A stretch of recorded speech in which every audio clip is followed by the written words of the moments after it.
Aimed at Murrieta, and I stared it in the face, and I won. Tonight, the story you'll see only on CBS LA at 6. This is CBS LA at 6.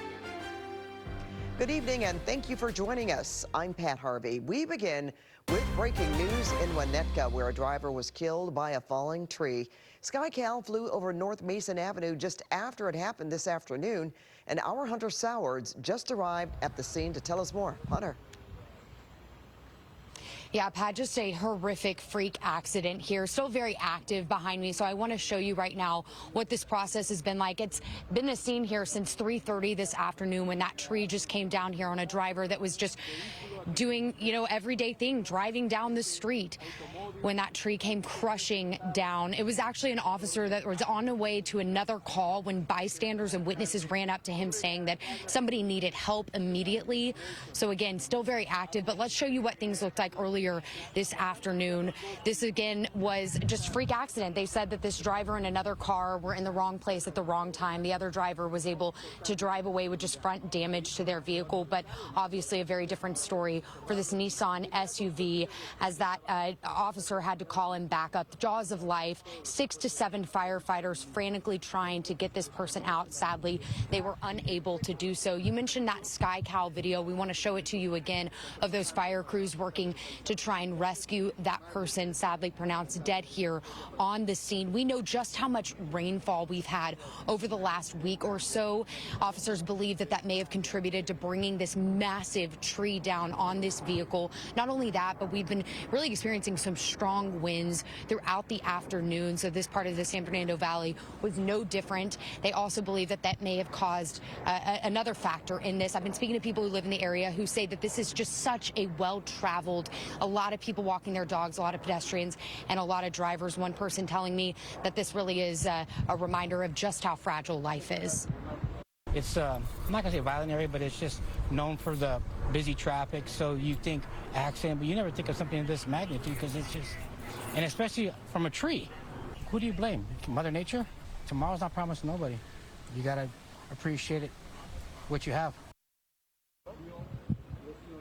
Yeah, we've been talking to so many neighbors here who say that this could have really happened to anyone in this area. So many said they had just been driving by 5-10 minutes before thinking that it could have been them.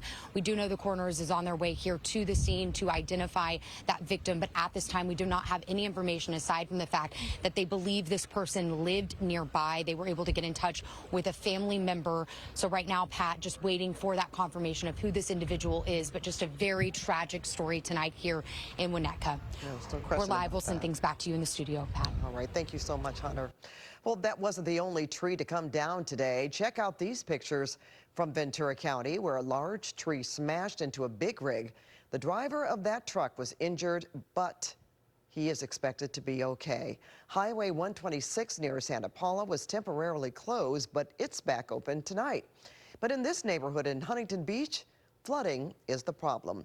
CBS LA assignment editor Mike Rogers live at the desk now with details. Mike? Yeah, Pat, we first started telling you about these issues in Huntington Beach last night at 11 o'clock, and here we are many hours later, and it is still a major issue plaguing that city tonight. Now, here you are. This is SkyCal overhead this afternoon of all this flooding that is still taking place. Look at all that streets that are still flooded. Huntington Beach just got hit really hard with rain through the overnight hours, and it has caused this long-term flooding to stick around. And you can see they're trying to get all the water out. They've got public works crews here with pumps trying to pump the water out from where it is not supposed to be. Believe it or not, this water has been receding, even though you can still see that the area is totally flooded. You've got the crews here right now with their big pump trucks trying to get that out. Last night we told you about issues along Edwards and Edinger where people had become stuck in their cars due to high flood waters. Lifeguards coming very far inland to assist in some of these water rescues that were going on. Tonight, though, they are still working to pump that water out of those low-lying areas where the water just simply has not receded. Pat, some of this can be attributed to drainage issues, but obviously it still caused issues nonetheless.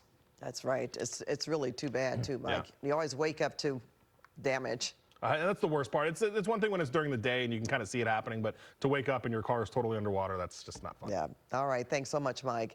An intense moment in Costa Mesa where the heavy rain swept away a car. Felicia Johnson was on her apartment balcony when she saw the vehicle in the water with an elderly man inside. She yelled out to help him. He opened his car door and stepped out into waist-deep water. What if the car floats and it takes him away and he falls and he's an elderly man.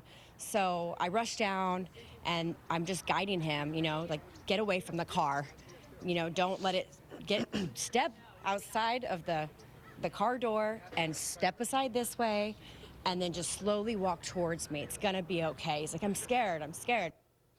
Well, Johnson called 911, but she still managed to help him, pulling him toward her with his umbrella. Lucky she was there. Similar issues in our metro area, flooded streets and cars in a Palms neighborhood, leaving several underground garages completely flooded.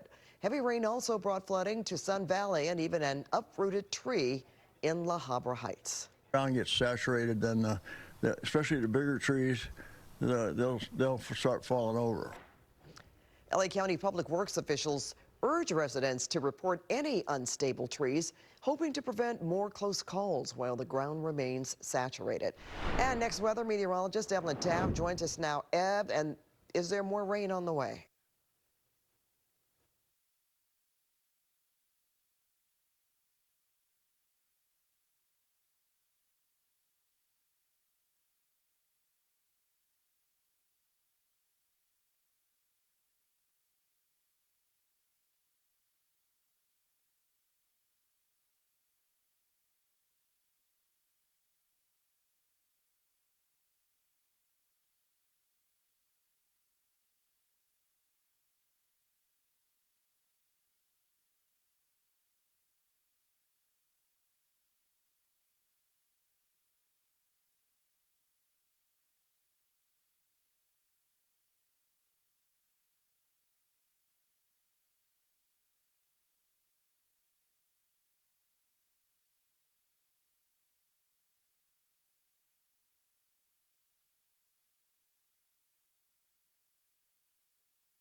All right, thanks so much, Ev. And now to an interview you'll see only on CBS LA. Our Zach Boetto sat down today with a Marietta woman who survived being attacked with a screwdriver inside her own home. Her husband was killed in the attack, and now she says the emotional wounds will take longer for her to heal. I don't know.